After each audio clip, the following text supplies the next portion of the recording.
Hello, welcome back to another episode of the Trek Way. He's trying to invent the Vulcan salute many different ways, Mr. Gray. Hello, Gray. Thanks for coming back. We're here just for another Lord Decks episode review. This one's a little bit... we're not massive fans of this one. Season 3, Episode 8, Crisis Point 2, Paradox. I vaguely remember the first one. That was where Boimler had his own little make-up story in his head and it didn't really happen, but this is the second part of that essentially. You think... Can we say another filler episode? No, it's not filler, it's just not great in my opinion. I mean, if it was filler it would probably get an extra mark or two for just so we don't turn off a lot of viewers out there. There was some really good moments in the episode. Oh hell yes. Other than the really good moments, there was kind of like, there was there's definitely good stuff in this, which we'll get to. It's just, it was a bit chaotic. It was a bit all over the place. Gray put here 6 out of 10. Gray, did you put 6 out of 10? Yeah, I have to agree with that. I have to agree with that, mate. Yeah, it is. It's just nuts. It's like it's on an acid trip, this episode, and you're trying to keep up, and you're like, that's a good way to... and there's so many things happening, and you're like, I am so confused. So when I take notes for an episode lasts, 7 minutes or something, right? Yeah. Including the credits.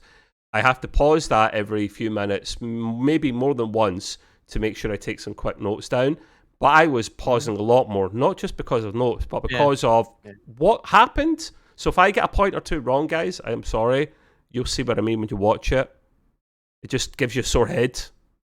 Yeah. You know? But anyway, right. So we're getting near the end. We'll get 2 more episodes that go after this, and we just hope they finish on a high. We saw this. We saw, I think it was Star Trek Day that we try not to talk about too much, Gray. Where it was a bad day. It's not Star Trek Day. It was a bad day, and we saw the trailers of the upcoming second halves of seasons and the new seasons coming up. And we saw Lower Decks. There was a scene of what looked like a Captain Boimler on a Sovereign-class starship. Right. That's cut right out of this episode here. And it's not Captain Boimler, but we'll get to that. So we'll kick it off, Greg. We'll kick it off. This episode starts with a manic battle between the Cerritos and some Romulan, or a Romulan ship, actually. Chaos, it's getting smashed up, the Cerritos, yet again. Gray, you put a comment in here. So did I. We both done it. I've put it again in capitals. Gray's put it in green here for me to pay attention to. We're getting a bit fed up of this happening, aren't we, Gray? The Cerritos getting smashed up, even if it is in a fictional holo story that they're creating, yeah? Right. It's just like every other week, it's like Cerritos gets bashed, blown up. The most bashed ship in Starfleet at this stage. The ship shouldn't even exist at this point. It's been bashed so many times. They should decommission it, just give them a new one. The USS bashed. It'll be the Cerritos. It'll be the Cerritos A. Oh yeah, very good point. Actually, yeah. So I mean, this big fight here. So it's kind of a holo story that Boimler and the ensigns are recreating, like their second part of it. What you don't know at the very, very start, but you quickly get the hint that's what they're talking about. And some Romulans beam on to the Cerritos. They steal... What did they call the device? A cryo something. They kept making up words. Chronogami. And they were trying to explain what a chromogami was. Chrono is time. Well, they explained it one time where they just said, yeah, we get it. They go chrono for time and gami because it folds the universe.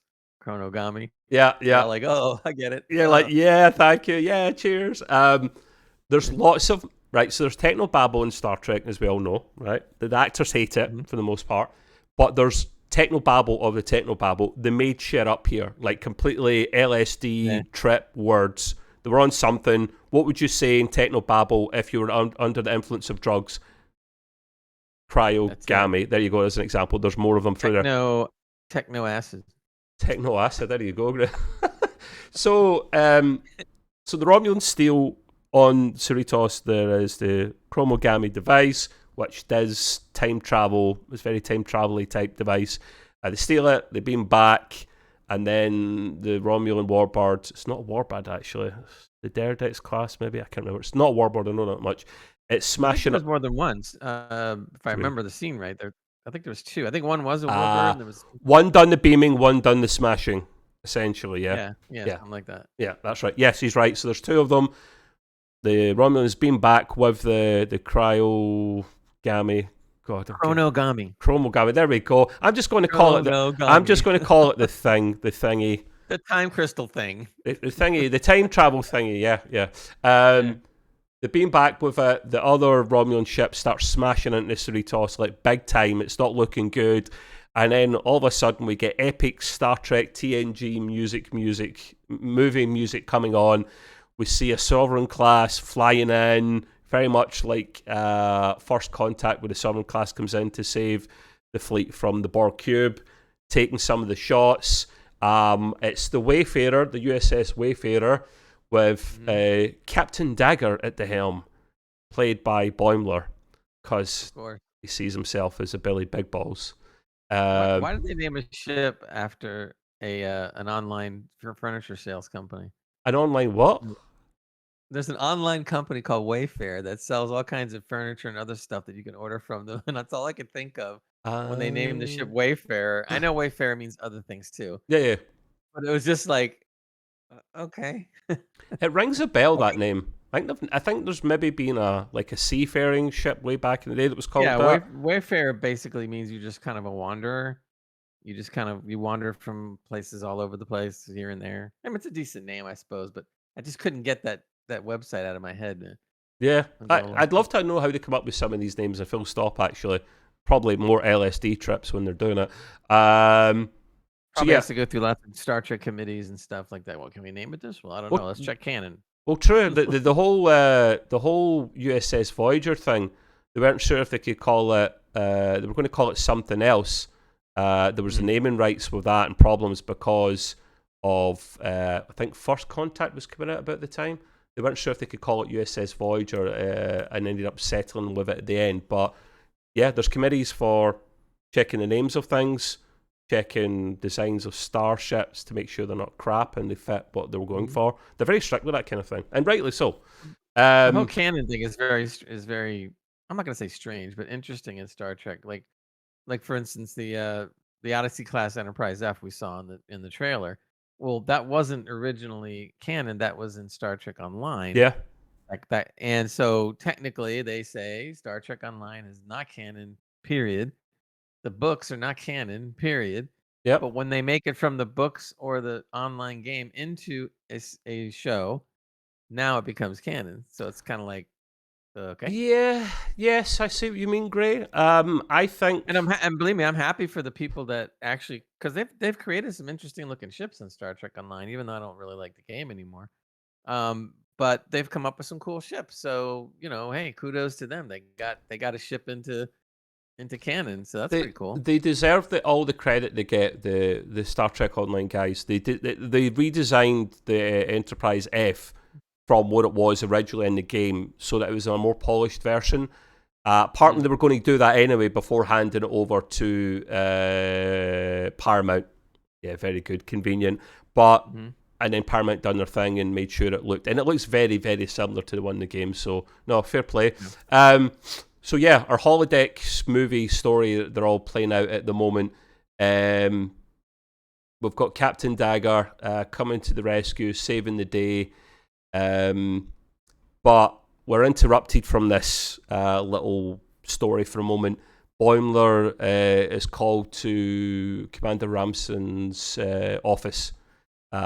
We find out some bad news, which we'll touch on in a moment. You don't know what that bad news is initially.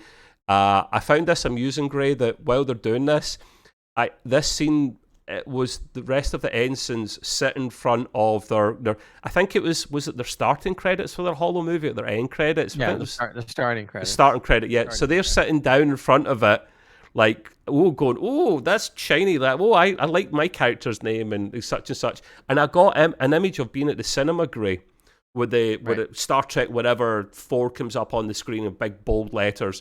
And you've got some teeny popper kids or something sitting at the front or standing up, getting in the way of the bottom of the cinema screen. Yeah. That's what that scene reminded me of, because they're sitting at the bottom of the screen, which I liked. And they were calling it, I think initially, Crisis Point 2, but Right, because there was a Crisis Point 1 originally. So I don't like the title of that. I didn't like Crisis. Was that not a video game? An arcade game even, Crisis Point? Crisis? With the shooting. Yeah, but that's a whole different thing. Yeah, there you go. So I got Star Trek 2 vibes here at this moment. And as we'll touch, Gray, I thought they were maybe just going with 1 or 2 movies. It turned out they had their fill of most of the movies up to 10. There was most of them featured in here at some point in little bits. Yeah, all over. Yeah. Which I like, but that's part of the LSD trip where our heads were like mush, because I'm like, is this 2? Is this 4? What movie is this? God knows. We had to really think about this and go like, oh yeah, that's Star Trek 2, 6, 10. Yeah. And this one happened to be stealing everything off of Wrath of Khan, and even a little from Star Trek: The Motion Picture. Those first 2 movies, they used a lot of these rainbow-colored things, and they had a LSD particular again. font. Right. Yeah, there you go. And they had a very particular font style for Wrath of Khan. So if you go back and Google the Wrath of Khan and Google Star Trek: The Motion Picture, you're going to see the promotional materials from that movie, Yeah. and you will see what we're talking about. So that looked just like it. You couldn't miss it. Yeah. So as soon as it comes on, it's like, oh, Wrath of Khan. Yeah. So that's kind of cool. I think Gray and I both agreed on that. We both put that in our notes, essentially, that we got Star Trek 2 vibes here, definitely. Gray's noticed it from the way they used the fonts and the music and whatnot. And also on the next point as well, touches on with the continuation of the story. We're still getting vibes of Star Trek 2 here, because Boimler has a hot girlfriend character in it. She's a nurse. She's all over him again. Women all over bloody Boimler, and he's not interested. Now, he's not interested because of what he was told by Ransom, which we'll touch on shortly. But at this stage, the audience can definitely think that he's just been Boimler, Gray, and it just women don't register for him. So, and obviously this was Carol Marcus from Star Trek 2, that she's supposed to be. And it's the whole Genesis divide thing, because they get the video coming up going, this is what this chromogamy is, and you get vibes of this Genesis device, and I'm like, oh, Jesus Christ, I'm so confused right now. I like that was a little nice touch. They leave, and there's no, Beckett saying, come on, Boimler, you have to be into her. She's part of the romance here. You can't not have the romance. Just toss her aside, yeah. And he walks away. But then we skip on. You've mentioned here. Oh, in fact, wait a minute. Yeah. So the little video bit clip here. You want to explain the little thing they were showing, the Genesis type device? Yeah, she was going through this whole thing explaining what chronogamy was and the device and everything. So all of a sudden they put up this rather archaic looking animation, but they used 2 starships. So what did they use? They used the original NCC 1701 from TOS and the Enterprise D. No bloody BC or E? No, none of them. Okay. So you see those 2. They don't say that's what they are, but we know that's what they are. Yeah. So they're using it in the video to show their time skipping thing that no one could keep up with. But anyway, it was a nice touch. It was a nice touch, and then you follow that on, Gray, with your Italian comment. Yeah, there was they're walking down the street when they all went to this particular planet. The planet was called Tatascori 9. And I'm looking at this and I'm going like, that's an Italian name. Why would they pick an Italian name? How do you know it's Italian, Gray, for the audience benefit? I'm Italian, so can't you tell? He's like an older Mario with a moustache and stuff. See, that's it, man. Mario. So I see this, I'm going like, that can't be coincidence. I got to check this out. Now, this may have nothing to do with it whatsoever, but when I did look at it, I find a guy named Fred Tatascori, and he was Italian and Italian American, and he did voiceovers for many, many, many animated features, films, TV, and the whole 9 yards. So I was like, oh, so I'm sitting there going like, could that have been a coincidence? Maybe, maybe not. Maybe somebody related to him, or they knew about this guy. A lot of those people that do voice acting all kind of know each other, so that could be a possible reason. The other thing that it could have been, although again, it may have nothing to do with it. But when they went down to the planet, and again, they're still in this holo story. When they went down to the planet, Tatascori 9, they're walking down a street. You got to say it properly, though. It's not Tatascori. It's Tatascori. Come on, man. So they're walking down the street, which looks a lot like a street from several different Star Wars movies. I mean, there's no doubt about it. They got the hoods on, like they're Jedi or something, and they're going down the street. And it was definitely some kind of homage to Star Wars. Just so happens that the guy, that I was telling you about, Fred, he did voiceovers for many Star Wars animated shows. There we So I go. was just like, so I'm sitting there going, like, man, if that's not a coincidence, then that's really, I mean, so I Yeah. figured they must have done that on purpose. But it was kind of interesting. I just threw it in there and just I had to look at this thing up. But as they go down the street, the funny part is that all these soothsayers are up and down the street, all giving predictions of doom and gloom and what you need to do and blah blah blah. And one of the guys screams out, "We're all holograms in a simulation." I missed that I part, thought, Gray. See, this is why we both do it, I you see. thought, I thought that was great. That was like the funniest one of the bunch. It says, "We're all holograms in a simulation." They're just like ignoring this. It's like the Matrix. They've awoken, Gray. Oh dear. Yeah. So there you go. So that was kind of cute. It was funny and this little interesting thing. The fact that Gray's part Italian means that he knows these things. I had no clue that was Italian. See, some of the planet names and some of the device names are so obscure that I sometimes don't know how to spell them, never mind pronounce them. So I will do what you call a Trev-ism, and I just call it a thingy, like the cryo thingy, the planet thingy, Planet 9 thingy, and just everything's a thingy.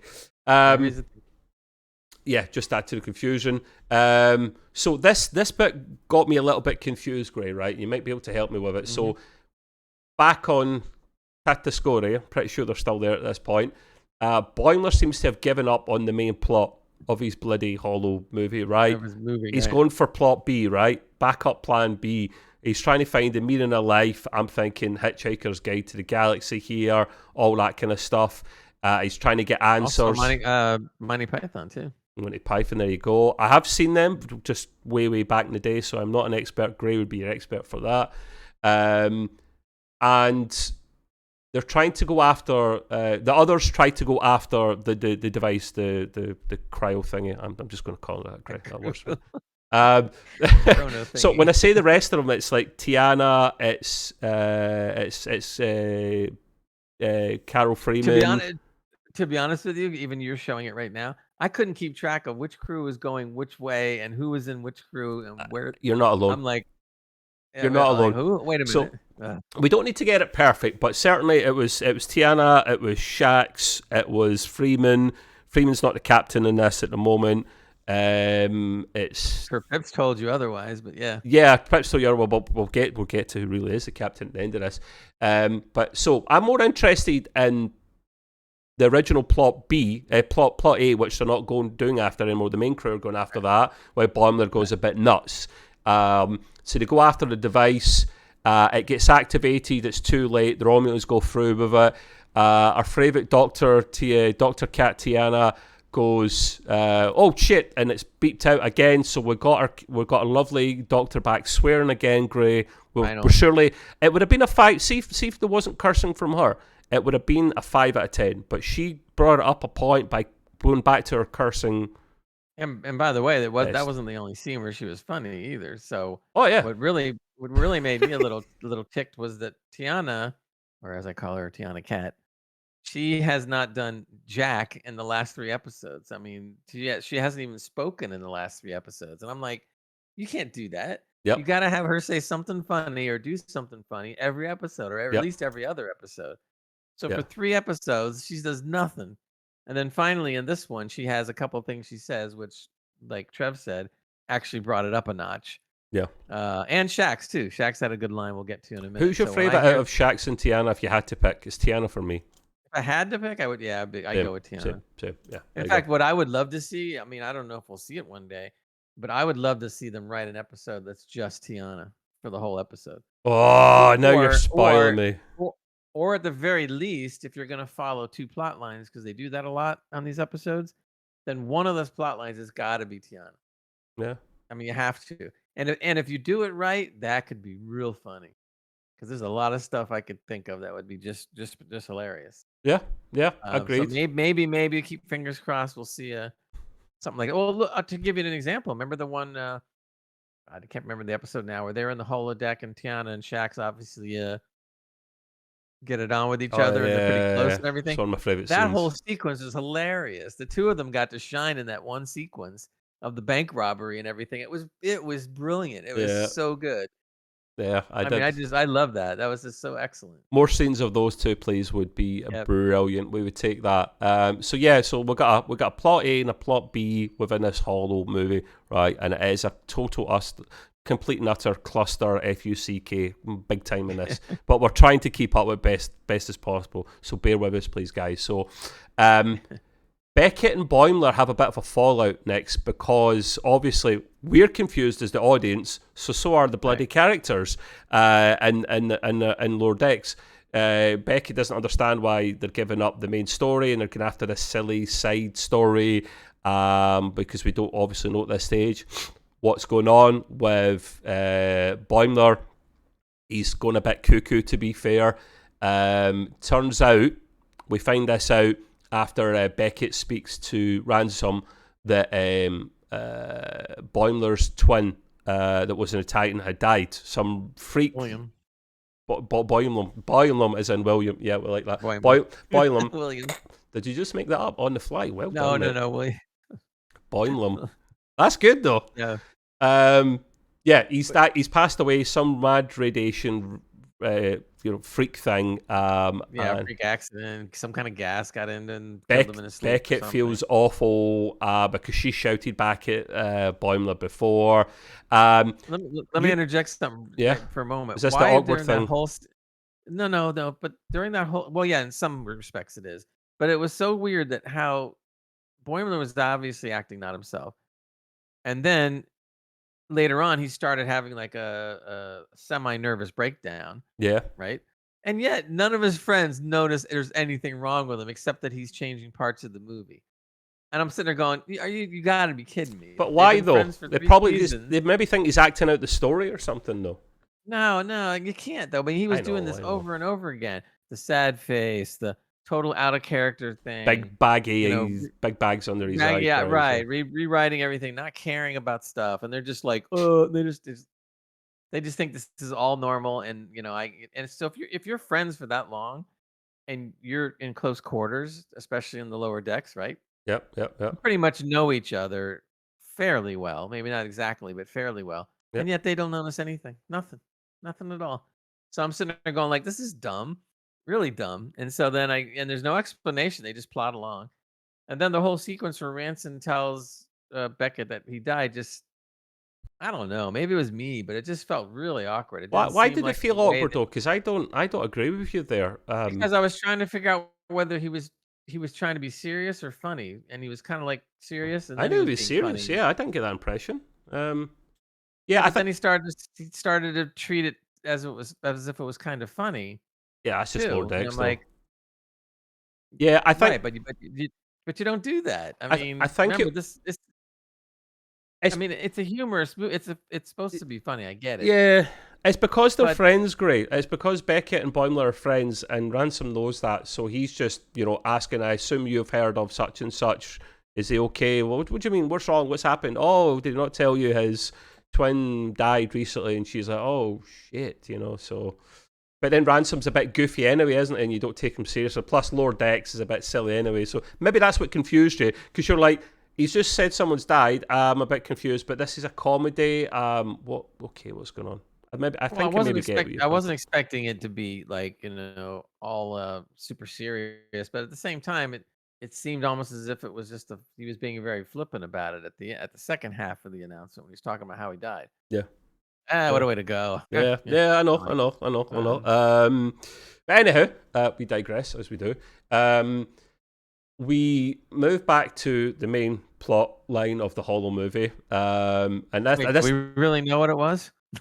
Yeah, we think we do. I think we know. and I enjoyed. The main plot line of the Holo movie was easily the best of the two. Yeah.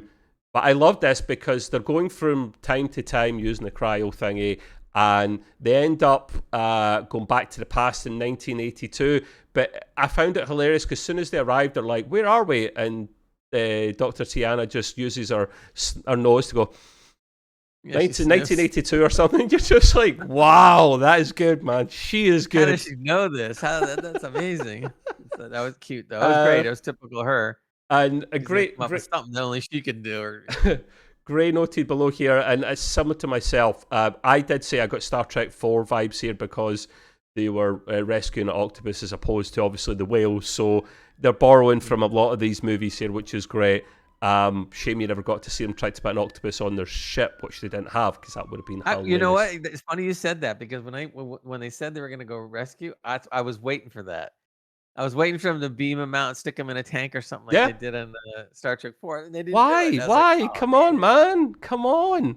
That would have been perfect. Yeah. But yeah, so we got major Star Trek 4 vibes here, which we really, really liked here. And Gray, you made a note here underneath that you wanted to mention. Yeah, in that whole sequence, they get caught by thugs, and you have all these people from the 80s, and it looks like Star Trek 4, right? Yeah. The boom boxes and the gang black and their goth kind of stuff, whatever. And basically they catch them, and they're getting ready to, like, threaten them or kill them or whatever. And Shax comes up with one of the best lines. He sits there and he acts like he's so scared. He's going like, he goes, "Look, we don't want any." And then all of a sudden he puts on the real mean face, goes, "Witnesses," and goes, bam, punches the guy, headbutts him, knocks out everybody. And I'm sitting there like, yeah, Shax. Yeah, my boy. But it was just so classic, because when he started doing this, like, he was really afraid. Like, "Look, we don't want any," and then he just totally turns the other way and goes, "Witnesses." It smashes them up, man.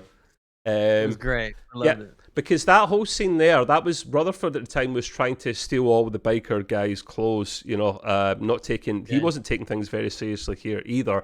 And actually, I haven't noted this down, Gray, but.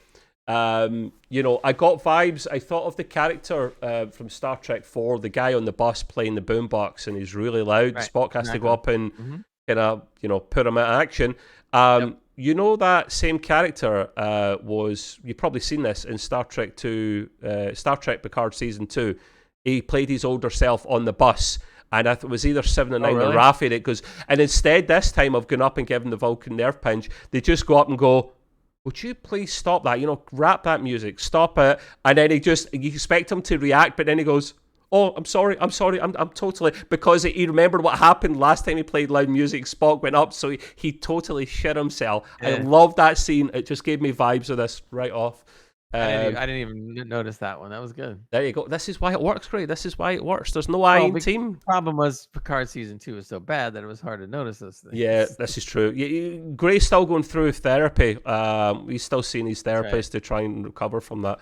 But anyway, right. So after that, we got Boimler and Beckett. They're trying to make this plan B, the story plot B, work. And there's this character we see called Knick Knack. Now, Gray and I both loved this guy. And just to add to this, Knick Knacks are in the UK.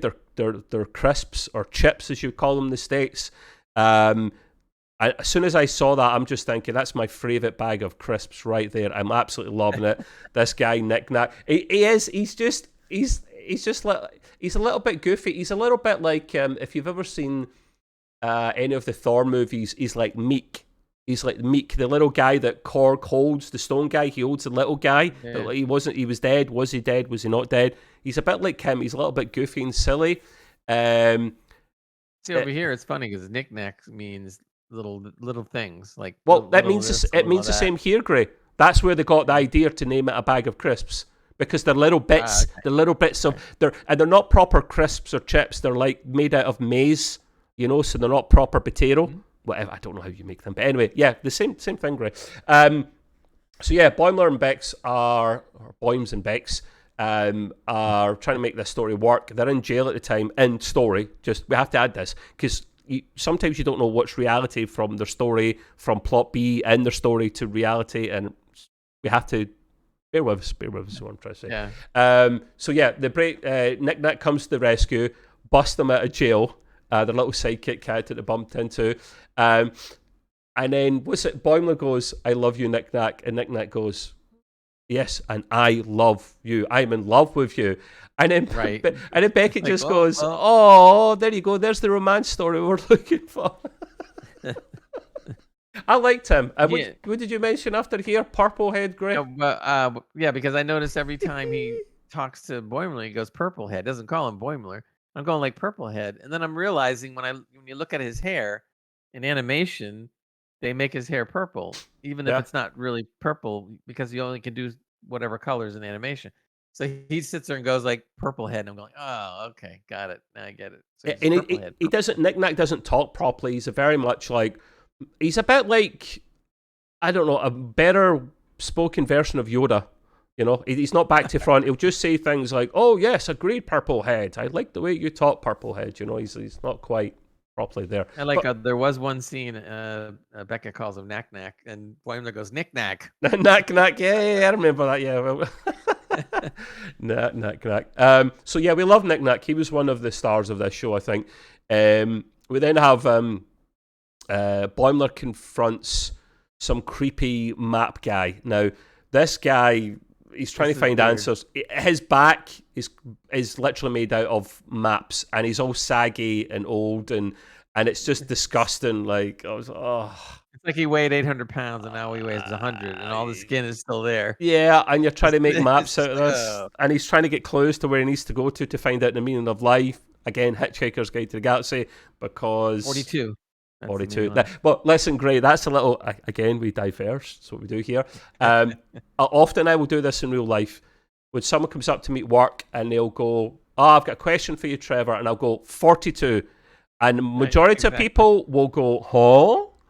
Very Scooby-Doo-esque. But then the odd person, because my office is very techie, so there's a lot of geeks in there, they'll go, Hitchhikers, baby, yes. And I'll go, yes, thank you. Excellent movie, by the way, if you haven't seen it, guys. Hitchhiker's Guide to the Galaxy is excellent, and I'm sure the book's awesome too. I just don't read books, so I can only comment on the movie. You used to read books years ago. Yeah, but now we've moved on, man. We've moved on. But yeah, so map guy, it turns out the map guy was actually working with the Romulans all along. Plot twist. So big fight kicks off.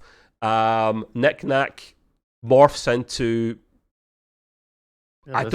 four-armed or six-armed. He looked like Gorn from Mortal Kombat. The guy with like, I can't remember if his name was Gorn.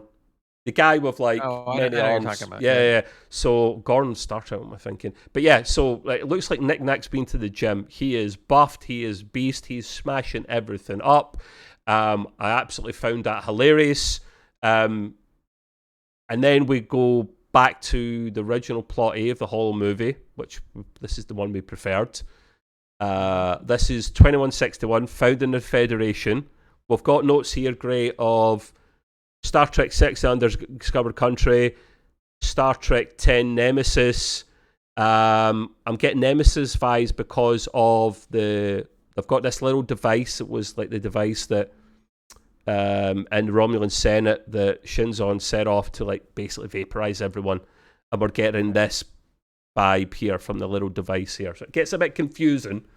This is another device on top of the cryo thingy, by the way, just to emphasize. Yeah, there's a lot of thingies in this movie. Thingamabobs, thingamajigs. It's, oh man, I've got a sore head. I need to lie down after this episode. This pod, it's confusing.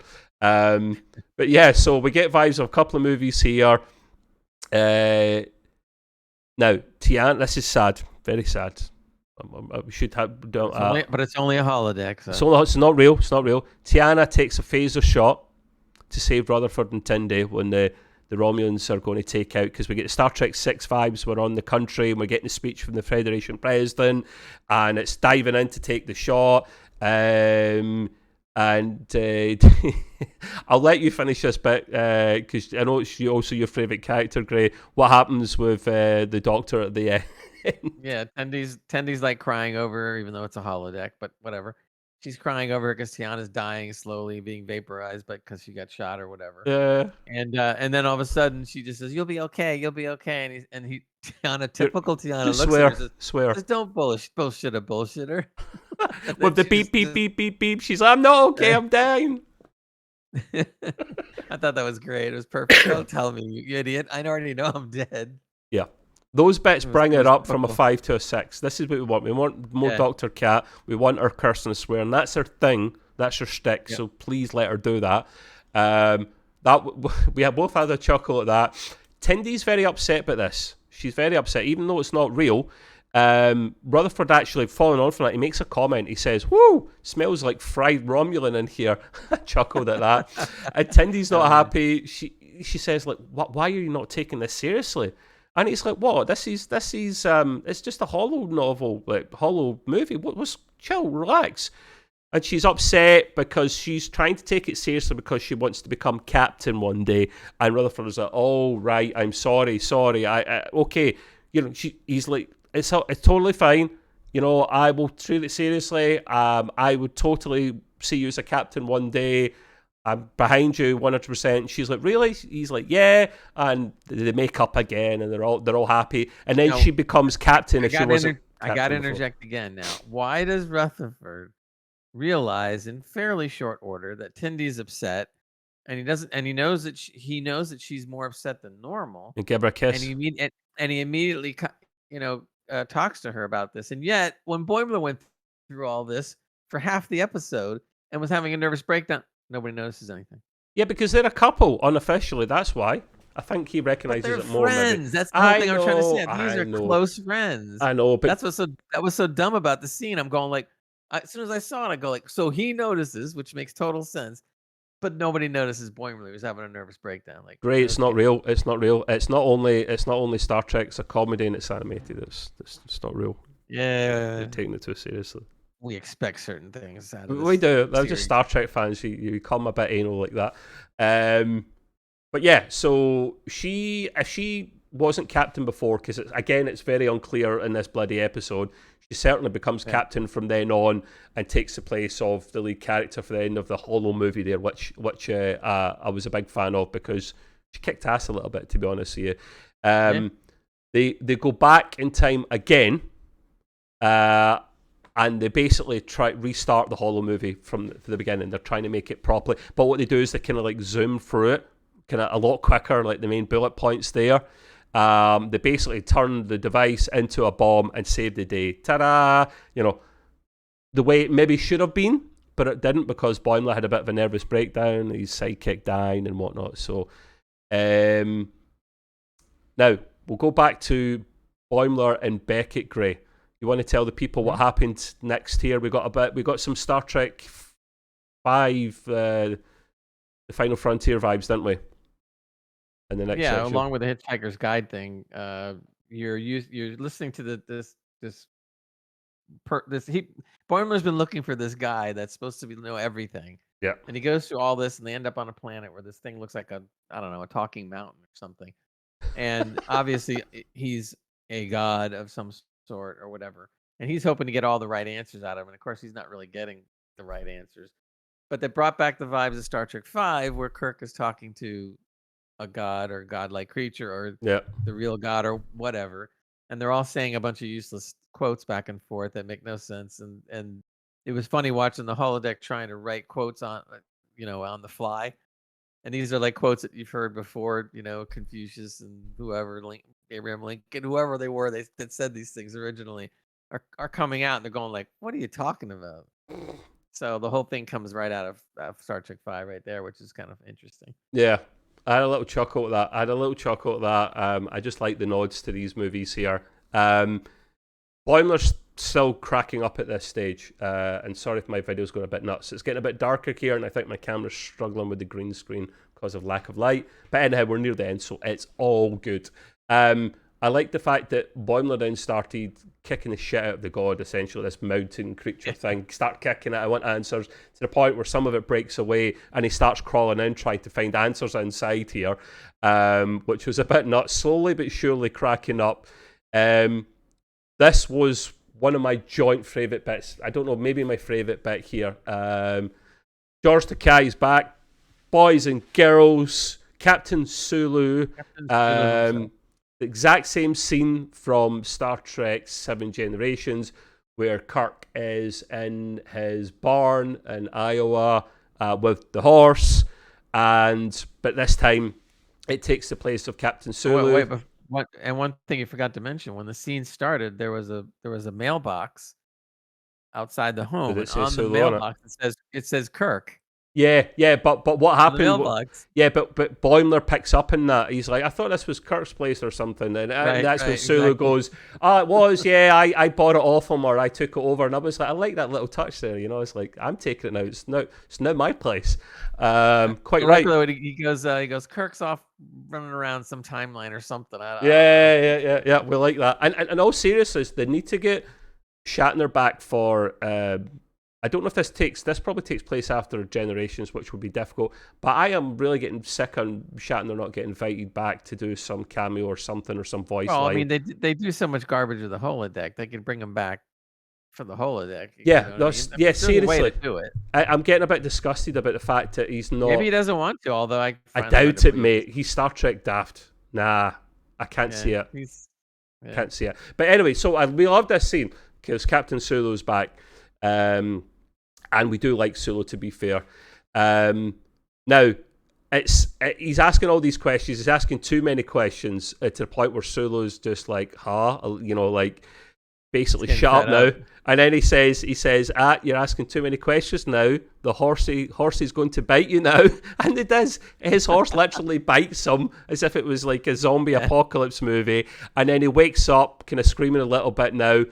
In real life, we're 100% sure, or almost 100% sure, this is now real life in Lower Decks on the Cerritos, and he's surrounded by all his friends. It turns out while he was in the holodeck, he wasn't eating or drinking or anything causing to his sanity and his poor health. And Dr. Tiana basically says you were kind of clinically dead there for a moment, so good thing we were actually there.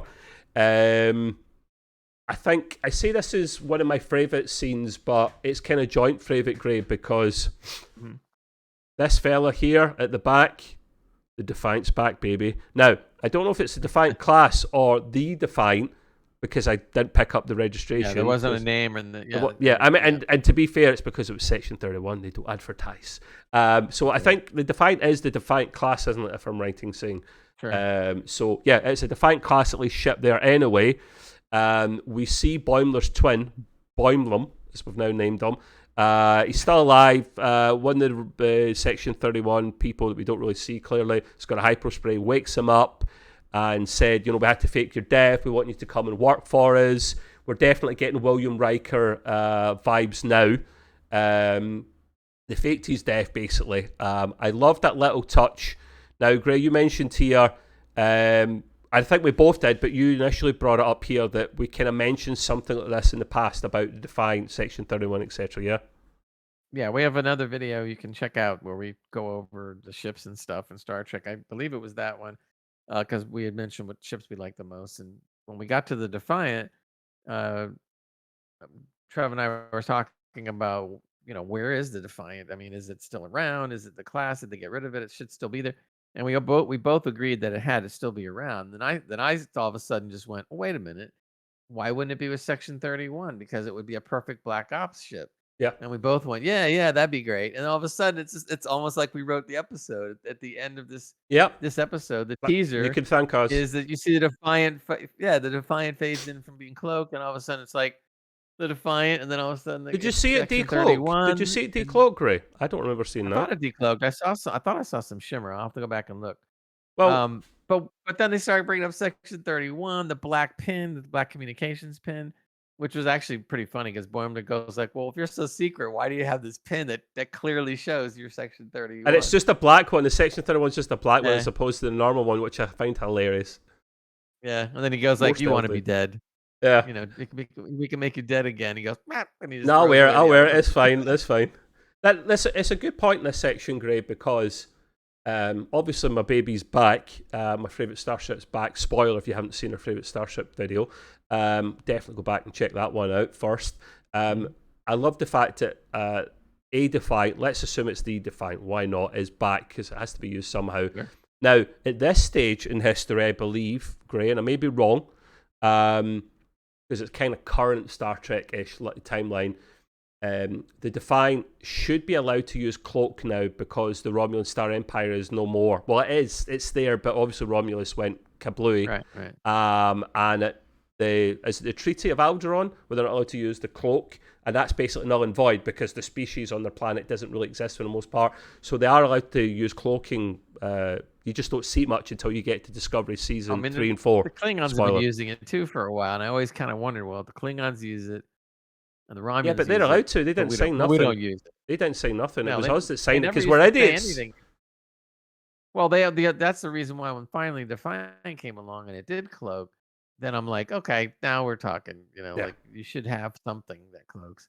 And they all talk about the treaty. Well, we're not like that, and we can't cloak. And I'm going like, what? Are you kidding me? I said, if all the bad guys are cloaking everywhere, I mean, you got a cloak too. Yeah, that's true. That's true. You don't see so much in current Star Trek timelines after Romulus goes kablooey, but you will. Or less spoiler, season 3 and 4, you'll see it, Gray. I can't remember if it's the Discovery cloak.